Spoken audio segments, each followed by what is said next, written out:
कहानी की शुरुआत में हम बीमस नाम के एक लालची और चालाक सेल्समैन को देखते हैं। बीमस जानवरों को पकड़कर उनकी नीलामी किया करता है। एक दिन वह गांव वालों से कहता है, फसल बोने के दिन शुरू हो चुके हैं और तुम्हारे जो जानवर हैं वो बेअक्ल, कमजोर और बिल्कुल नाकारा है। लेकिन घबराओ मत, क्योंकि आज मैं तुम्हारे लिए एक ऐसी चीज लेकर आया हूँ जो तुम्हारी जिंदगी आसान बना देगी। इतना कहकर बीमस सबके सामने अपने साथ लाए हुए थॉरिफेंट प्रजाति के जानवरों को दिखाता है। इन जानवरों की सबसे हैरान कर देने वाली खासियत यह होती है कि ये इंसानों की तरह बात कर सकते थे। बीमस गर्व से कहता है, ये जानवर बेहद ताकतवर हैं और खेतों में तुम्हारे लिए किसी इंसान से कम काम नहीं करेंगे। जैसे ही गांव वाले देखते हैं कि ये जानवर सच में इंसानों की तरह बोल रहे हैं, सब हैरानी और लालच से भर जाते हैं और तभी नीलामी शुरू हो जाती है। बीमस सबसे पहले एक छोटे से थॉरिफेंट को $800 में एक किसान साइमन को बेच देता है। उस थॉरिफेंट का नाम था मोस्ली। मोस्ली को जबरदस्ती पकड़कर वहां से ले जाया जाता है। उसकी आंखों में आंसू होते हैं, दिल डर और उदासी से भरा हुआ। वह अपनी माँ को आवाज देता है, लेकिन वो कुछ नहीं कर पाती और यहीं मोस्ली का बचपन वहीं छूट जाता है। अब कहानी हमें 25 साल आगे ले जाती है। मोस्ली अब बड़ा हो चुका है। उसकी एक पत्नी है बेला और एक प्यारा सा बेटा रू। हर रोज की तरह मोस्ली सुबह सुबह उठता है, अपना हल तैयार करता है और अपने मालिक साइमन को जगाता है। फिर वह खेत जोतने में लग जाता है। पूरा दिन बिना रुके बिना थके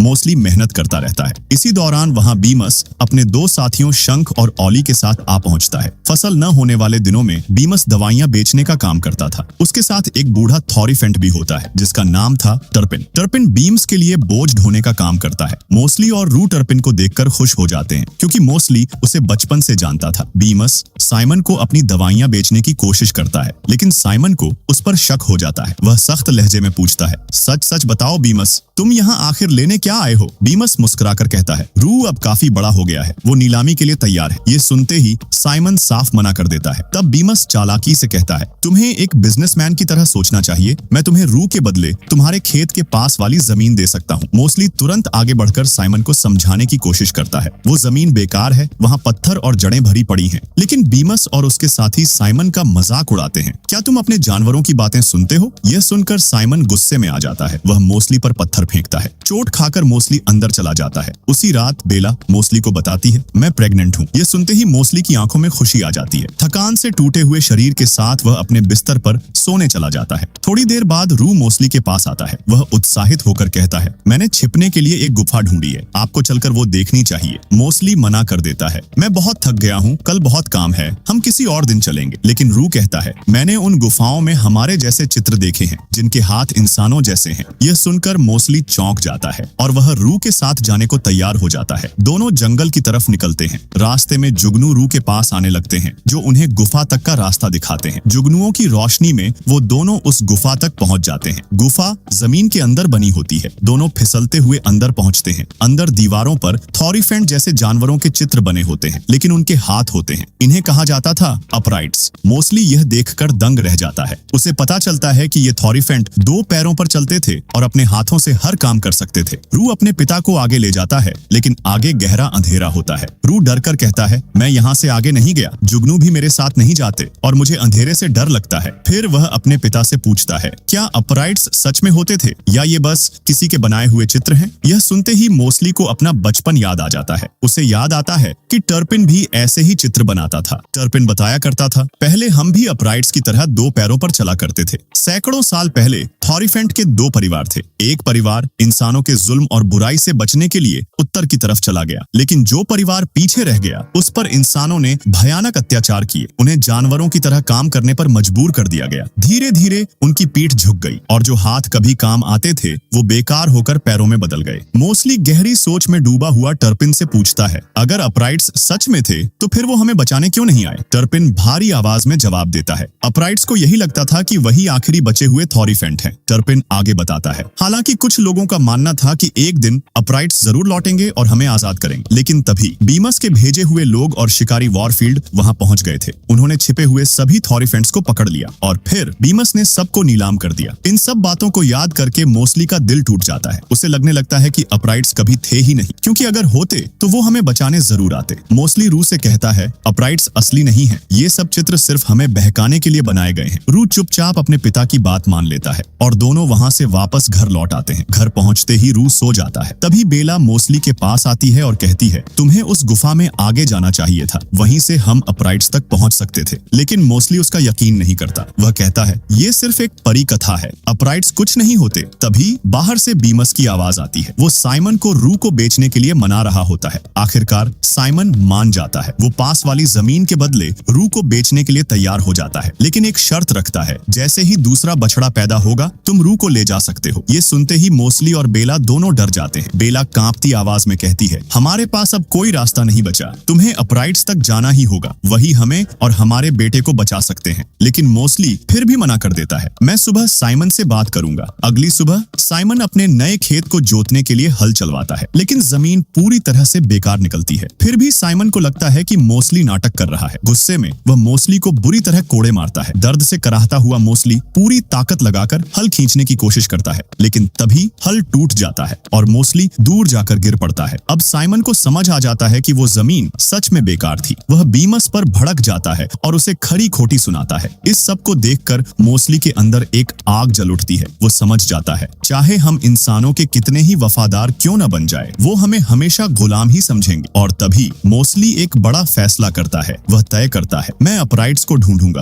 और अपने परिवार को इंसानों से आजाद करवाऊंगा। रू अपने पिता के पास आता है, मैं अपराइट्स को ढूंढने जा रहा हूँ। जब तक मैं वापस न आऊं तुम एक पापा की तरह अपनी माँ का ख्याल रखना और घर के सारे काम करना। रू भारी दिल से उसकी बात मान लेता है। मोस्टली पूरी रफ्तार से गुफा की तरफ दौड़ पड़ता है। साइमन और बीमस उसका पीछा करते हैं, लेकिन वो उसे पकड़ नहीं पाते। मोस्टली एक बड़ी चट्टान के नीचे छिप जाता है। गुस्से से पागल साइमन सीधे बेला के पास जाकर पूछता है, वो कहाँ गया? लेकिन बेला कुछ नहीं बताती। गुस्से में साइमन घर के गेट पर ताला लगा देता है ताकि वो बाहर न जा सके। बीमस कहता है, मैं मोस्टली को वापस ला सकता हूँ, लेकिन इसके लिए तुम्हें कीमत चुकानी होगी। साइमन उसकी बात अनसुनी कर देता है और गुस्से में वहाँ से चला जाता है। शंख बीमस से कहता है, अब हमें यहाँ से निकलना चाहिए। बीमस ठंडी मुस्कान के साथ कहता है, आज जा रहे हैं लेकिन कल वापस आएंगे, क्योंकि अब हम वॉरफील्ड को लेने जा रहे हैं। वो थॉरीफेंट्स को पकड़ने में सबसे माहिर शिकारी है। बीमस वॉरफील्ड के गांव पहुंचता है। गांव वाले बीमस पर गुस्सा होते हैं क्योंकि उसने उन्हें नकली दवाइयां बेची थी, लेकिन बीमस किसी की नहीं सुनता।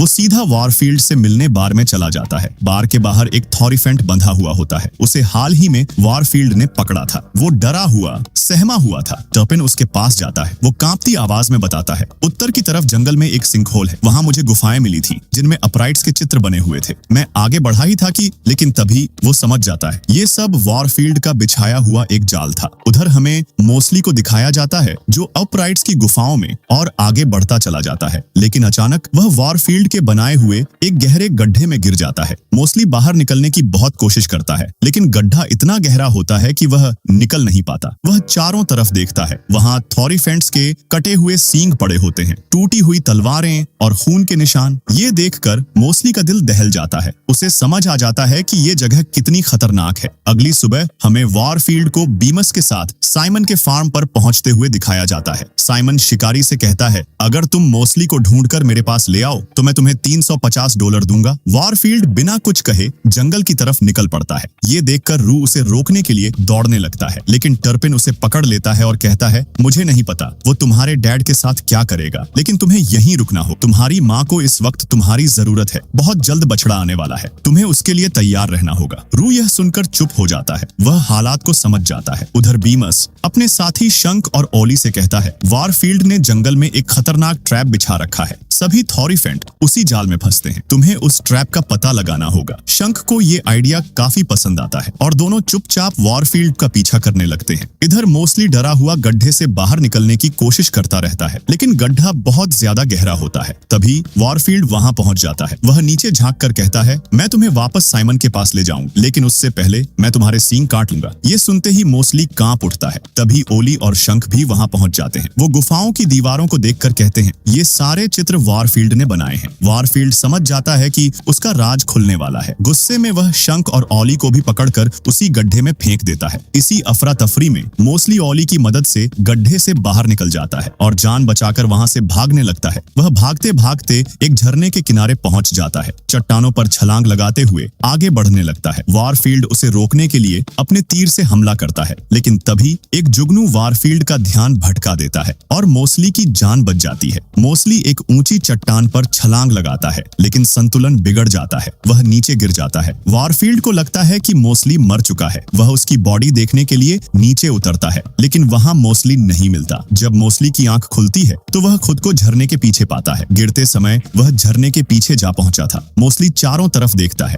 और तभी उसकी नजर 3 थॉरिफेंट्स पर पड़ती है। उनके नाम थे वार्नी, डीवर और गेलीन। वो तीनों 2 पैरों पर चल रहे थे। ये देखकर मोस्टली की आंखों में आंसू आ जाते हैं। अब उसे यकीन हो जाता है अपराइट्स सच में मौजूद हैं। गेलीन एक बहुत बूढ़ा अपराइट होता है। उसकी यादें धुंधली पड़ चुकी होती हैं। वह अक्सर बच्चों जैसा व्यवहार करता है, लेकिन उसके भीतर एक भूला हुआ इतिहास अब भी जिंदा होता है। जब वार्नी और डीवर मोस्टली को देखते हैं तो पहले उन्हें लगता है कि वो कोई दुश्मन है। दोनों सतर्क हो जाते हैं। मोस्टली जल्दी से कहता है, मैं दुश्मन नहीं हूँ, मैं भी एक थॉरिफेंट हूँ। वार्नी हैरानी से पूछता है, अगर तुम थॉरिफेंट हो तो तुमने कपड़े क्यों नहीं पहने और तुम इतने झुके हुए क्यों हो? लेकिन डीवर मोस्टली के 4 पैरों को देखकर तुरंत समझ जाता है, ये हम जैसा नहीं है, ये दूसरी फैमिली से है। तीनों एक साथ बैठते हैं और बात करना शुरू करते हैं। मोस्टली गेलीन के बारे में पूछता है। वार्नी बताता है वो बहुत बूढ़ा हो चुका है, उसकी याददाश्त कमजोर हो गई है, लेकिन वो अपने उन दोस्तों को आज भी याद करता है जो इन दीवारों पर बने चित्रों में हैं। वार्नी आगे बताता है, शुरुआत में अपराइट्स ने इंसानों से बचने के लिए उत्तर की तरफ प्रस्थान किया था। गेलीन भी उन्हीं में से एक था। असल में वही हमें यहाँ लेकर आया। उसके पास जुगनुओं से जुड़ी एक खास पावर है और वही पावर हमें यहाँ खींच लाई। ये सुनकर मोस्टली खुशी से भर जाता है। वो कहता है, जुगनू ही मुझे भी यहाँ लेकर आए थे। डीवर भावुक होकर कहता है, हमें लगा था कि थॉरिफेंट की दूसरी फैमिली को इंसानों ने मार दिया होगा। मोस्टली सिर झुकाकर जवाब देता है, ऐसा नहीं हुआ। जब हमारे पूर्वज चले गए थे तब हम पीछे रह गए और इंसानों के लिए काम करते करते हम इसी रूप में बदल गए। लेकिन अब भविष्यवाणी सच होगी। अपराइट्स हम सबको बचाएंगे। इसके लिए हमें कीनेसेरत जाना होगा। वहाँ से सेना लेकर आनी होगी। वार्नी बिना देर किए कहता है, हम तुम्हारे साथ चलेंगे। तीनों कीनेसेरत की ओर रवाना हो जाते हैं। मोस्टली का दिल उम्मीद से भर जाता है। चलते चलते डीवर मोस्टली को उंगलियों की अहमियत समझाता है। इन उंगलियों की मदद से हम कोई भी काम कर सकते हैं और इन सब में थंब राजा होता है। डीवर मजाक में मोस्टली की पीठ खुजलाता है। गेलीन जोर से हंस पड़ता है और उसी पल से वो मोस्टली का अच्छा दोस्त बन जाता है। अब वो मोस्टली का सहारा लेकर आगे बढ़ता है। अब हमें फिर से शिकारी वारफील्ड को दिखाया जाता है। वो चट्टानों के बीच मोस्टली को ढूंढ रहा होता है। उसे झरने के पीछे छिपी हुई उस जगह का पता चल जाता है और वो उसी रास्ते से आगे बढ़ने लगता है। मोस्टली और उसके साथी लगातार चलते रहते हैं। कीनेसेरत काफी दूर होता है। चलते चलते रात हो जाती है और सुबह होते होते वो एक भुतिया घाटी के किनारे पहुंच जाते हैं। घाटी के उस पार कीनेसेरत होता है। वार्नी गंभीर आवाज में कहता है, ये घाटी भुतिया है, हमें इसके किनारे किनारे चलना होगा। कहा जाता है कि दुनिया की शुरुआत यहीं से हुई थी और इसी घाटी में एक खास पेड़ है जिसकी एक आत्मा रक्षा करती है। आज तक जो भी इस घाटी के अंदर गया है वो कभी वापस नहीं आया। तभी मोस्टली को घाटी के भीतर एक सुरंग दिखाई देती है। वो कहता है, अगर हम इस सुरंग से जाए तो जल्दी शहर पहुंच सकते हैं। तीनों सुरंग के अंदर बढ़ते हैं, लेकिन सुरंग भुतिया होती है। अचानक पेड़ उनके ऊपर गिरने लगते हैं। किसी तरह वो जान बचाकर बाहर निकल आते हैं। अब वो घाटी के साइड से आगे बढ़ते हैं। रात को एक जगह रुककर आराम करते हैं। मोस्टली उन्हें अपने परिवार के बारे में बताता है। मैं अपने परिवार को बचाना चाहता हूँ, इसलिए हमें जल्दी से कीनेसेरत पहुंचना होगा और सेना लेकर लौटना होगा। सब सो जाते हैं। रात में मोस्टली की आंख खुलती है। वो देखता है गेलीन जुगनुओं के पीछे पीछे कहीं जा रहा है। मोस्टली डीवर और वार्नी को जगाता है। तीनों गेलीन के पीछे पीछे एक ऊंची चट्टान तक पहुंच जाते हैं। गेलीन को समझ आ जाता है वारफील्ड उनके पीछे आ चुका है और सच में वारफील्ड वहां आ पहुंचता है। वार्नी और डीवर उसका ध्यान भटकाने की कोशिश करते हैं, लेकिन गेलीन मोस्टली से कहता है, हमें इन जुगनुओं पर भरोसा करना होगा, यही हमें यहाँ से बाहर निकाल सकते हैं। मोस्टली एक पल की भी देर नहीं करता। वो सीधे क्लिफ से नीचे कूद जाता है और तभी जुगनू उसे थाम लेते हैं। मोस्टली हवा में उड़ने लगता है। ये देखकर वार्नी भी नीचे कूद जाता है। जुगनू तीनों को बचाकर शिकारी से काफी दूर ले जाते हैं। अब वार्नी और डीवर को भी पूरा यकीन हो जाता है, जुगनुओं में वाकई मैजिकल पावर है। तीनों फिर से तेजी से आगे बढ़ने लगते हैं क्योंकि वारफील्ड अब भी उनके पीछे है। उधर हमें साइमन के फार्म पर दिखाया जाता है। टर्पिन रू को काम करना सिखा रहा होता है। वो प्यार से कहता है, बहुत जल्द तुम्हारा भाई या बहन इस दुनिया में आने वाला है, लेकिन तुम घबराना मत, मैं तुम्हारे साथ रहूंगा। तभी बीमस के पास एक आदमी आकर खबर देता है, कोई तुम्हारे पुराने थॉरिफेंट को खरीदना चाहता है। ये सुनते ही बीमस की आंखें चमक उठती हैं। वो तुरंत टर्पिन को चलने को कहता है। ये देखकर रू बहुत उदास हो जाता है। वो टर्पिन से कहता है, आपने कहा था कि आप हमारे साथ रहेंगे। टर्पिन भारी दिल से जवाब देता है, मुझे जाना होगा, लेकिन तुम अपनी माँ का ख्याल रखना जब तक तुम्हारे डैड वापस नहीं आ जाते। बीमस टर्पिन को लेकर वहाँ से निकल जाता है। जाते जाते वो साइमन से कहता है, हमारी डील के मुताबिक मैं जल्द ही रू को लेने आऊंगा। उधर मोस्टली और उसके साथी कीनेसेरत के बहुत करीब पहुंच जाते हैं। कीनेसेरत शहर को देखकर मोस्टली बेहद खुश हो जाता है। शहर बेहद खूबसूरत होता है। वार्नी मोस्टली को सच बताने की कोशिश करता है, लेकिन मोस्टली उसकी बात सुनता ही नहीं। खुशी में वो शहर के अंदर चला जाता है। वहाँ के थॉरिफेंट्स को देखकर मोस्टली की आंखें चमक उठती हैं। वो देखता है सब घरों में रहते हैं, आजाद हैं, लेकिन तभी एक सच्चाई सामने आती है। वहाँ कोई आर्मी नहीं होती और वहाँ के सारे थॉरिफेंट बहुत बूढ़े हो चुके होते हैं। वार्नी शर्मिंदा होकर कहता है, मुझे माफ कर दो,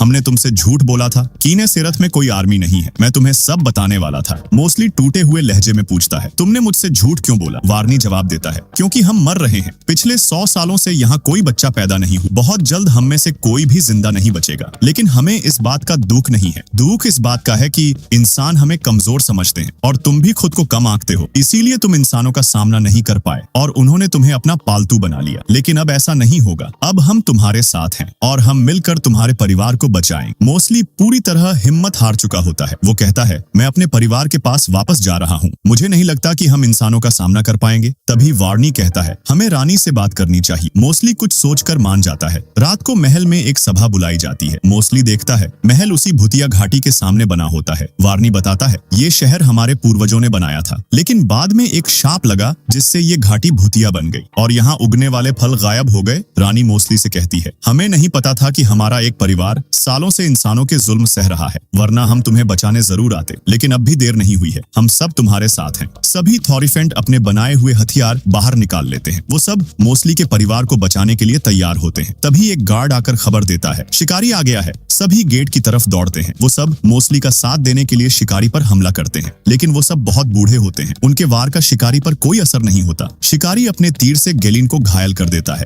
ये देखकर सब डर जाते हैं। मोस्टली गैलिन को लेकर महल के अंदर चला जाता है, लेकिन गैलिन दम तोड़ देता है। मोस्टली टूट जाता है क्योंकि गैलिन उसका बहुत अच्छा दोस्त बन चुका होता है। गुस्से में मोस्टली शिकारी पर हमला करने निकल पड़ता है। तुम्हें वहां जाने की जरूरत नहीं है, हम उसे रोक लेंगे। मोस्टली कहता है, तुम सब बहुत बूढ़े हो चुके हो, वो तुम सबको मार देगा और तुम सब मेरा परिवार हो, मैं तुम्हें मरने नहीं दे सकता। तभी मोस्टली को जुगनू दिखाई देते हैं और उसे एक आइडिया आता है। वो सोचता है, मुझे शिकारी को भूतिया घाटी में ले जाना होगा, वहीं उसे फंसाया जा सकता है। डीवर घबराकर कहता है, तुम ऐसा नहीं कर सकते। अगर तुम घाटी में गए तो खुद भी फंस जाओगे या मर जाओगे। मोस्टली कहता है, मुझे ये करना ही हो। रानी आगे बढ़कर कहती है, जब तुम घाटी में जाओगे तो तुम्हें एक जीवित वृक्ष दिखाई देगा। अगर वो पेड़ तुम्हें मिल जाए तो उसका फल खा लेना, उससे तुम भी एक अपराइट बन जाओ। उधर हमें बेला को दिखाया जाता है। उसकी प्रसव पीड़ा शुरू हो चुकी होती है। दर्द से कराहती हुई वो रू से कहती है, जल्दी साइमन को बुलाकर लाओ, मुझे उसकी मदद चाहिए। रू डरते डरते साइमन के पास जाता है। वो हिम्मत जुटाकर उसे जगाता है और कहता है, मेरी माँ को आपकी जरूरत है।